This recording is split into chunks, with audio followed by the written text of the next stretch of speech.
Bueno, nosotros acá tenemos una función f, ¿sí? Esta es una función f en la cual vamos a ver el criterio de la derivada primera y el criterio de la derivada segunda para extremos relativos en la misma. Nosotros lo que sabemos es que la derivada es la pendiente de una recta tangente a una curva. Eso es una derivada. Cuando a mí me hablan de una derivada, yo lo que sé que es como traer una tabla e ir poniéndola ahí, e ir poniéndola arriba a esa curva. Es eso, es una recta, ¿sí? Que va a ir siempre tangente a la curva. Es decir, que esta curva constantemente va cambiando la pendiente, ¿eh? Va constantemente cambiando la pendiente. ¿Eso qué significa? Que nosotros, la derivada primera, por ejemplo acá, la derivada primera en esta parte es positiva, es mayor a cero.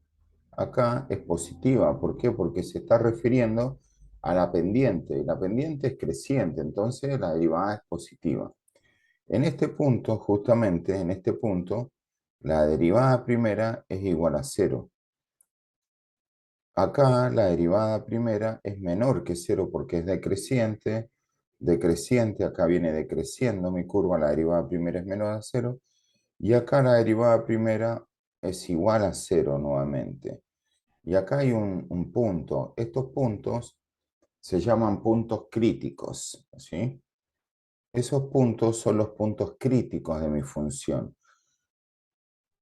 Este punto, eh, este punto es un punto crítico y este punto de acá es un punto crítico también. ¿Qué es un punto crítico? Es cuando una función cambia de creciente a decreciente. Es decir, que un punto crítico puede ser un máximo o puede ser un mínimo, ¿sí? Un punto crítico. El criterio de la derivada primera, justamente, el criterio de la derivada primera, dice, mire, si usted se posiciona, eso es lo que dice el criterio de la derivada primera. Si usted, analizando esta situación, supongamos que nosotros venimos acá en una recta, en un eje real, venimos y decimos lo siguiente. Decimos, mire, acá, reflejándonos con nuestra situación, nosotros acá lo que sabemos que tenemos un punto crítico.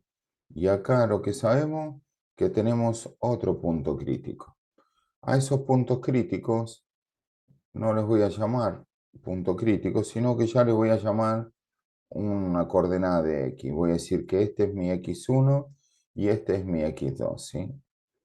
Son estas coordenadas, x1 y x2. Bueno, el criterio de la derivada primera lo que dice es lo siguiente. Yo esto hago de cuenta que no sé la curva, yo esto lo saqué porque me dieron una función, hice la derivada primera y esa derivada primera la igualé a cero y la derivada primera me dio dos valores, me dio x1 y x2 cuando le igualé a cero.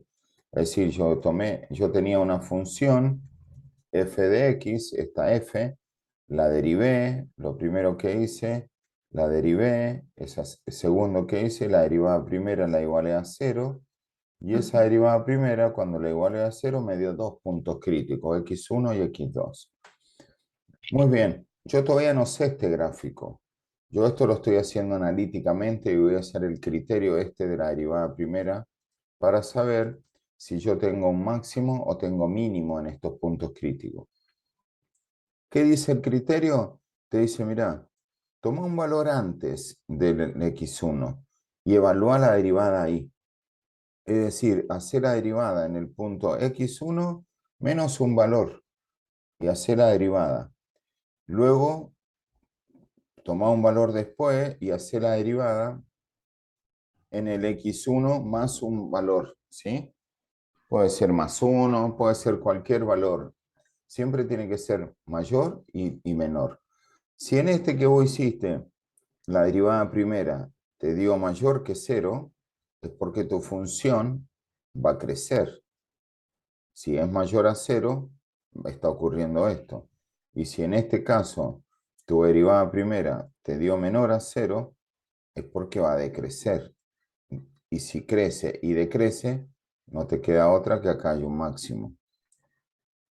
Sigo con el mismo criterio evaluando el otro punto.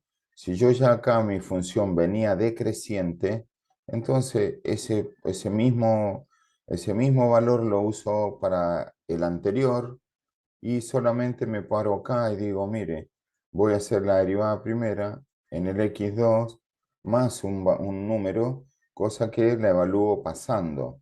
Si yo estoy pasando me da positiva, es decir, me da mayor que cero, la derivada de esto me da mayor que cero, ¿eh? Eso significa que crece la función. Y si de acá venía decreciendo y acá crece, acá no le queda otra que hay un mínimo. Eso dice el criterio de la derivada primera. ¿Y ahora qué dice el criterio de la derivada segunda? Bueno, el criterio de la derivada segunda dice lo siguiente. Voy a, voy a mover este dibujo. El criterio de la derivada segunda dice lo siguiente.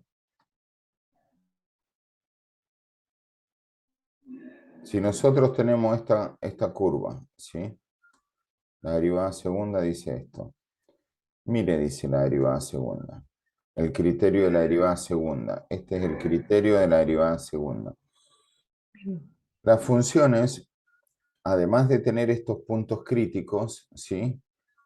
Cuando van cambiando de cóncava hacia abajo, como se nota acá, y acá en esta parte la función empieza a cambiar de cóncava hacia arriba, acá hay un punto que se llama punto de inflexión. Ese es un punto de inflexión. Ese punto de inflexión, ¿qué me marca? Me marca justo el cambio de cóncava hacia abajo a cóncava hacia arriba o viceversa. ¿Qué significa esto? Que la función, si es cóncava hacia abajo, la derivada segunda es menor que cero. Si la derivada segunda es menor que cero, es cóncava hacia abajo. Si la derivada segunda es mayor que cero, es porque la función es cóncava hacia arriba. Entonces, si nosotros analizamos, si nosotros tenemos una concavidad, esto es una concavidad, ¿ve? Negativa. Es cuando la derivada segunda es menor a cero. Acá no le queda otra que hay un máximo en la curva.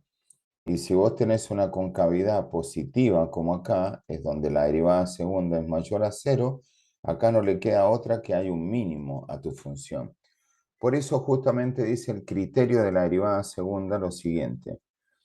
Dice el criterio, mire, usted tiene una función f de x, ¿sí? Primero hace la derivada primera de esa función. Segundo, a esa derivada primera la iguala a cero. De acá, ¿qué va a sacar? Va a sacar puntos críticos. Por ejemplo, para seguir el ejemplo anterior, la situación, tenemos estos dos puntos críticos, x1 y x2. Entonces, tercero, ¿qué hago? Tercero hago la derivada segunda, ¿sí?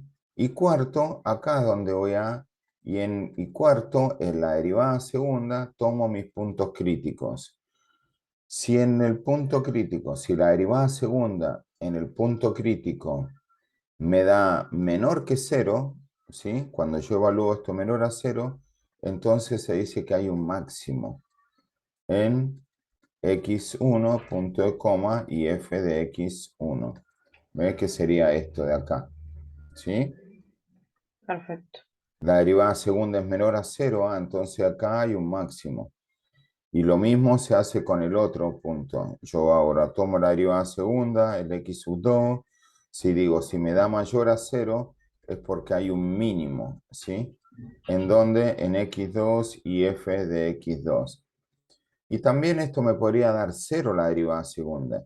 Si la derivada segunda en x1 o la derivada segunda en x2 es igual a cero, ¿sí?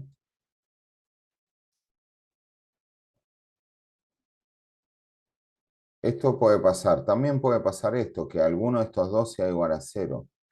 Si la derivada primera, segunda en x1 o la derivada segunda en x2 es igual a 0, el criterio no define. El criterio no decide. Es decir, el criterio de la derivada segunda no decide si esto es un máximo o es un mínimo, si alguno de estos me da 0. Muy bien. Bueno, en una parte dice esto al final. ¿Qué ocurre si la derivada primera, ¿sí? ¿Qué ocurre? Dice, ¿qué ocurre si la derivada primera en un valor x sub 0 es igual a 0? Si la derivada primera es igual a 0, es porque hay un punto crítico, ¿sí? Hay un punto crítico, eso es lo que ocurre. Bien. Y si la derivada segunda en un valor x sub 0 es igual a 0, es porque hay un punto de inflexión, como mostré ahí en la gráfica. Eso es lo que ocurre, ¿ves? Como mostrábamos acá, ¿ves? Acá, acá la derivada primera es 0 en los puntos críticos, pero acá, en el punto de inflexión, la derivada segunda, en un punto cualquiera, x sub 0, llamémosle a este, es igual a 0, ¿sí? La derivada segunda es igual a 0 en ese caso. Ese es el punto de inflexión. Si a mí me pidieran, ¿cómo encuentro un punto de inflexión? Tomo la derivada segunda, la igualo a 0 y resuelvo esa ecuación. Ahí me va a dar el punto de inflexión precisamente.